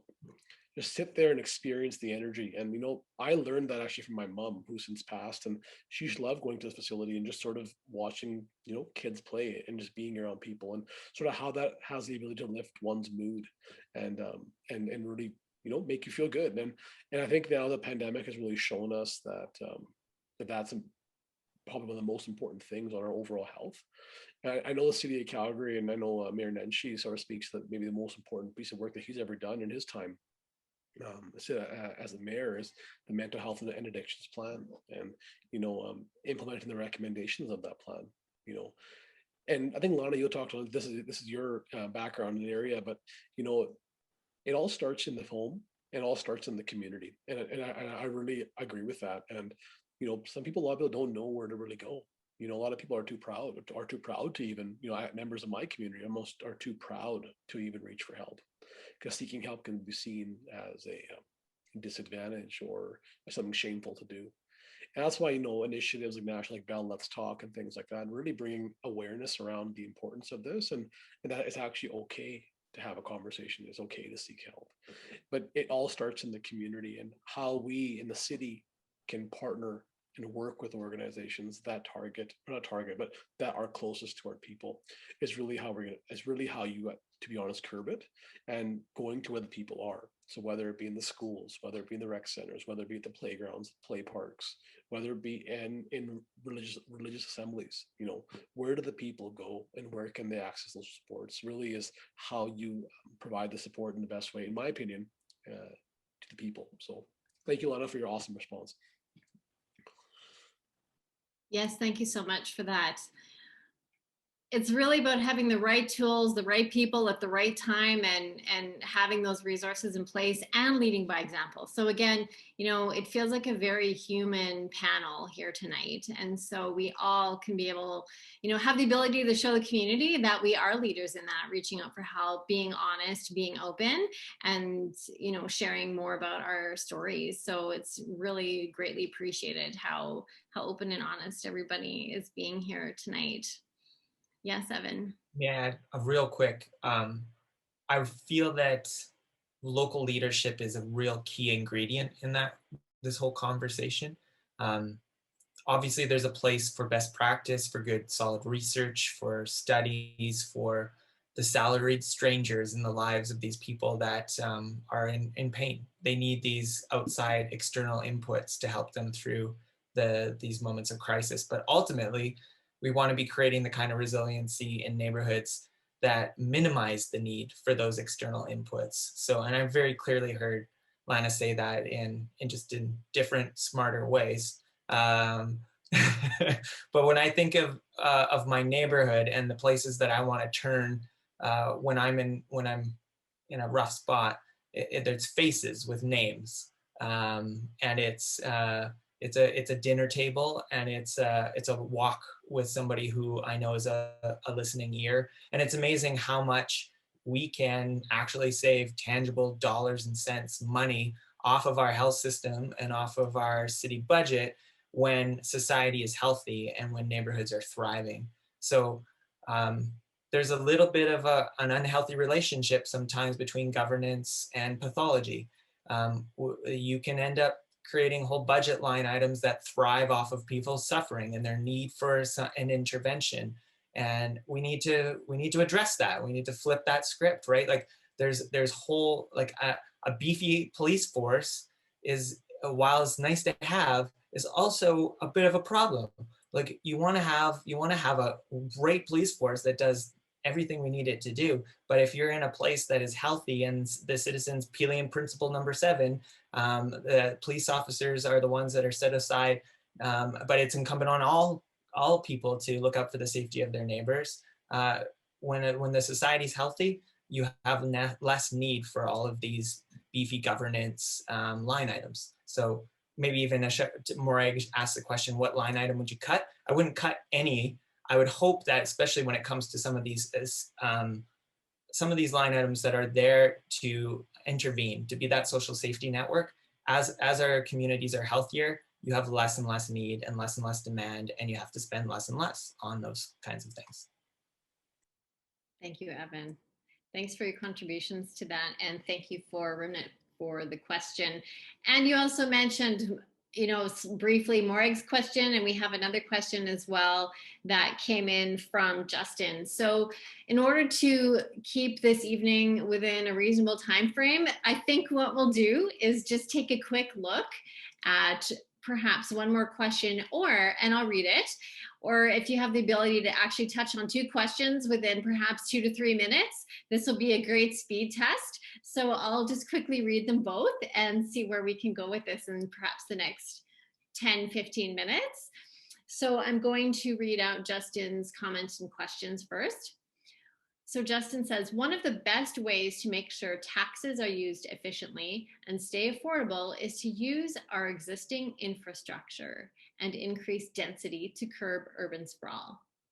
I would like to know how all the candidates feel about the recent guidebook for local area plans being filed as a best practice document, and how we can better utilize existing infrastructure. And then to quickly skip to Morag's question to fill your brain even a little bit more, she says, if you had to cut one thing from the city budget, what would it be? So if one or both of those stand out to you and you have speed answers, then I'm going to invite you to jump on one or both of those right now. So I see Jacob has already unmuted, so let's go with Jacob. So I'm gonna quickly, attempt to quickly answer both, because then I have to leave you all. So this will act as my answer to the questions as well as a farewell for the night. So I think I'll start with formerly the guidebook for great communities, now the guide for local area planning. I never really was a massive fan of the guidebook for great communities in its original form. The goals and aspirations in it I completely align with, because urban sprawl, even if we just look at it from a monetary perspective, makes services more expensive, makes infrastructure more expensive, makes it altogether more expensive to live in the city. That's why I was glad to see the guidebook become more of a guiding document and actually live up to its namesake, instead of more of a policy prescriptive document that I perceived the original one to be, especially one that didn't seem like it had the adequate amount of public consultation, given that this was an effort of several years from original conception, and a lot of people only found out about it months before it was going to become the law of the land, so to speak. As far as cuts I would make, there's money to be found pretty much everywhere in the organization. I think that's why I wanted to do the service by service audit, like I mentioned at the start of the program here. But if I wanted to cut one thing most, I think it would be, it really has to be, and it's still a line item, those supplementary pensions and transition allowances. I just really don't think we need to have those when so many Calgarians are struggling right now. Thank you so much, Jacob. And you said you're signing off? In a minute or two, yeah. Thanks for staying. No and problem. thanks to everybody for staying around. So who else? Yes, Gurbir. Yeah, thank you, Crystal. And I promise I won't babble on this one. I'll just quickly answer the best I can. So I'll start with Justin's question about our beautiful guidebook. It became a policy document to a non-committal document very fast. And, I think City Council learned very fast that the one document didn't fit everyone's needs to the very diverse and varying needs of our inner city communities. And what it essentially became is a planning tool, which planners who I work with on an everyday basis is a part of their profession and what they do. So, I think what it showed was that Calgarians were not ready yet to see sort of a different housing product, different development type in their communities. And, it shows that communities be planned on a case by case basis, and as they are different from one another. The one thing that we as a city, as a city council need to address is a sprawl. And it's never gonna end, because one aspect is Calgarians like it. I'm an example of that, living downtown, having walked to work and all those great things that now I look back on were so incredible. I still ended up moving into suburbs like many others do, and that's just simply because of affordability. And I think this is going to continue. And the best thing that we can do as a city is find a balance as to how do we balance inner city growth with growth of the perimeter.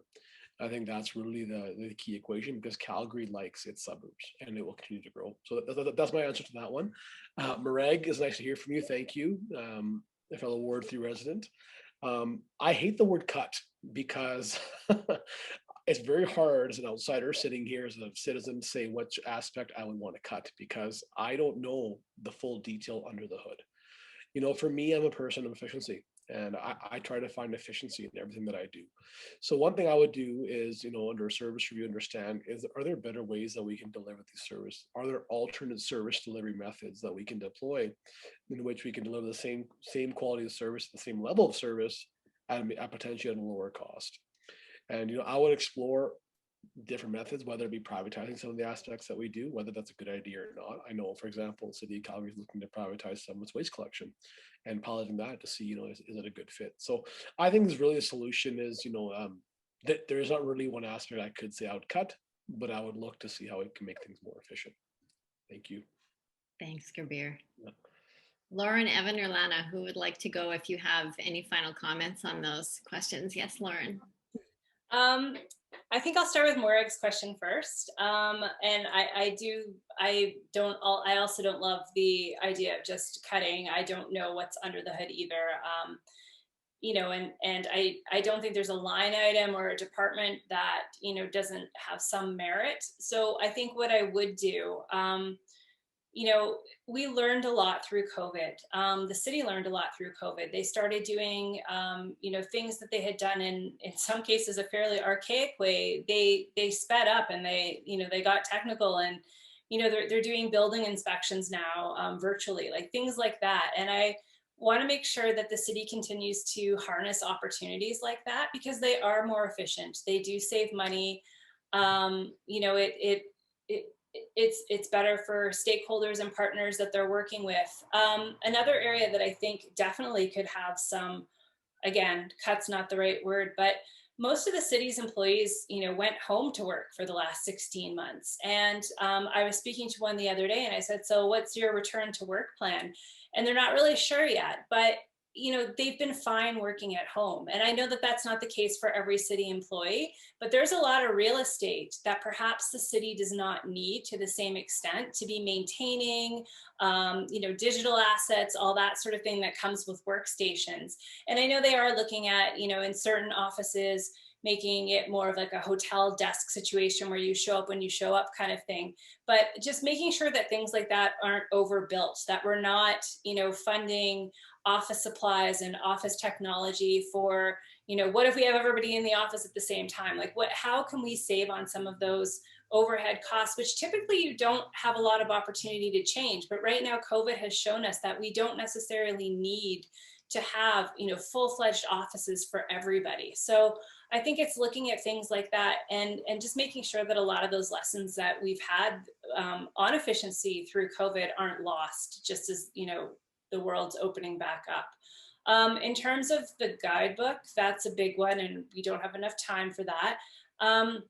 What I liked about it initially, way back when, in the early days of it, there's currently over 250 different planning policies that are in play in established areas in the city as a whole. We still have that problem without the guidebook. And what that means is there's conflict between those policies. There's no reasonable way you can expect a city planner to understand every nuance of all 250 plus policies. And what that means is there's a lack of predictability for communities. There's a lack of predictability for people developing. There's a lack of predictability for other stakeholders like utilities, because there isn't, sort of an overarching thing that's governing that in an effective way. So what I liked about it is it was a step in a direction to do sort of a new generation of planning. Where it went terribly, terribly wrong is consultation was hit and miss.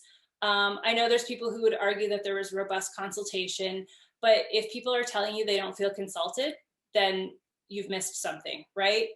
You've done it wrong. It's not about you doing the consultation, it's about the people feeling engaged. I also think it was deliberately politicized by some people in council, and then that goes back to, people putting their own particular interests first and not the needs of their ward or their community.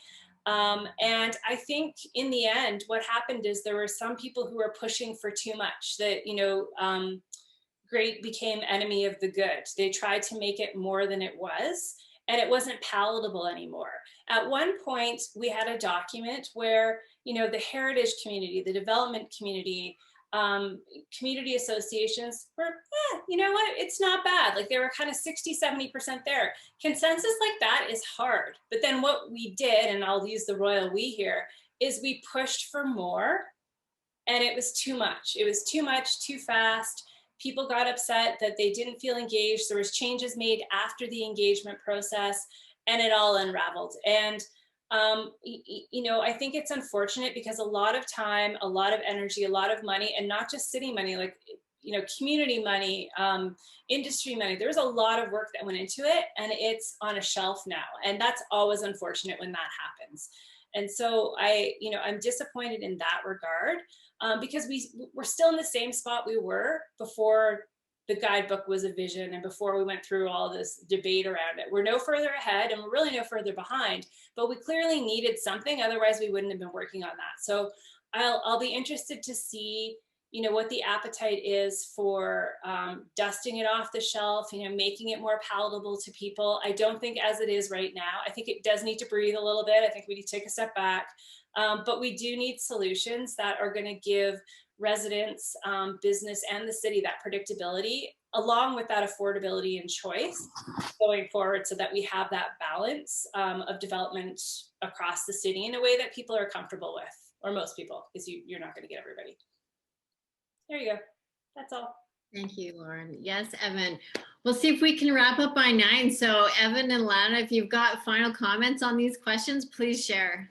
I'll be quick. On the guidebook, I didn't really apply, obviously, a ton to Ward 12 because I think Riverbend, and we're losing Riverbend in the upcoming election, was the only one that was even beginning the engagement process on that. But when it comes to kind of the goals of it in terms of densifying, I think it's something we absolutely have to be doing. It's a priority for the future of Calgary. That's another reason why I get excited about projects like the Green Line, because it changes how you live in your city and allows for new development that is more productive and is just better for the tax base, and better servicing all of the infrastructure that we share and enjoy. So when I think of Ward 12 specifically, and how this moves forward, we already have some major pieces of infrastructure that have been dropped in our quadrant. So I think we need to continue to build great communities that have that mixed usage, that have a variety of ways in which people can get around and can make sure that they're living their best life, and ultimately some flexibility so that once we get to the place where these communities do engage in that process of redevelopment, that there's hopefully the lessons learned from the inner city will be applied in the outer edges, and it'll happen sooner, and it'll happen smarter, and it'll be a part of a more resilient Calgary for tomorrow. Yeah, I really am optimistic that Calgary can get this right if we can make sure that we don't, we have so much land. I've heard that from a variety of different places when we did all those annexations. We have so much land. If we can, like the GMO, the growth management overlay is important, but there's a variety of things that need to be unwound. So what I've heard Lauren say, I've also heard in Councillor Keating's office in terms of the uncertainty that developers are looking at.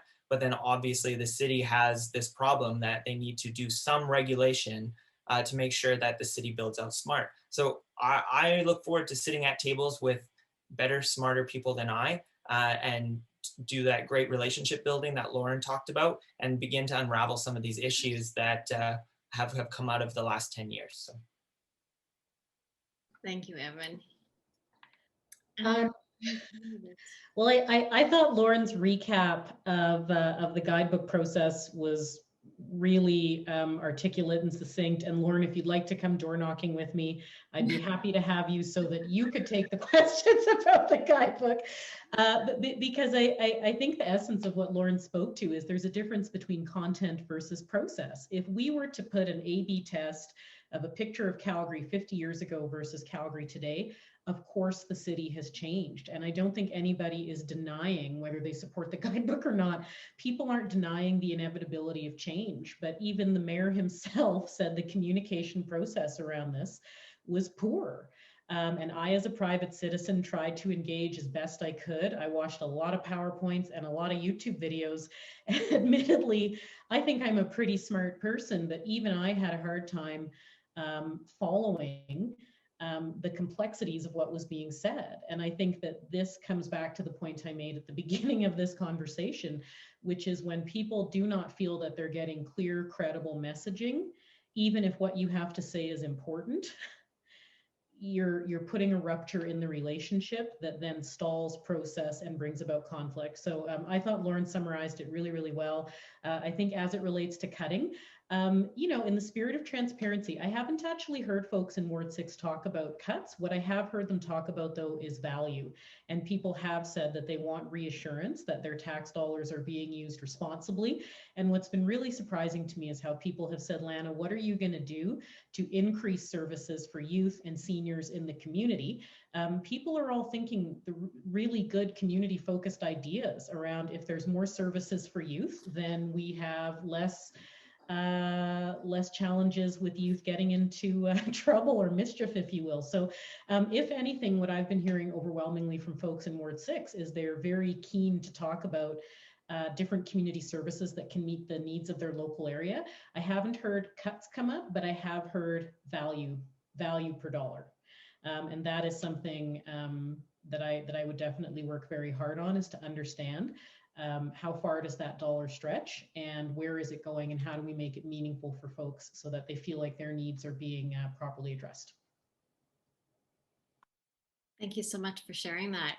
And I think that's really a great way to wrap up the evening. I want to say thank you to everybody who stayed longer to listen. I want to say thank you to the entire panel tonight. So Lana, Lauren, Jacob, Gurbir, and Evan, you shared your hearts and what's on your minds, and it's very much appreciated.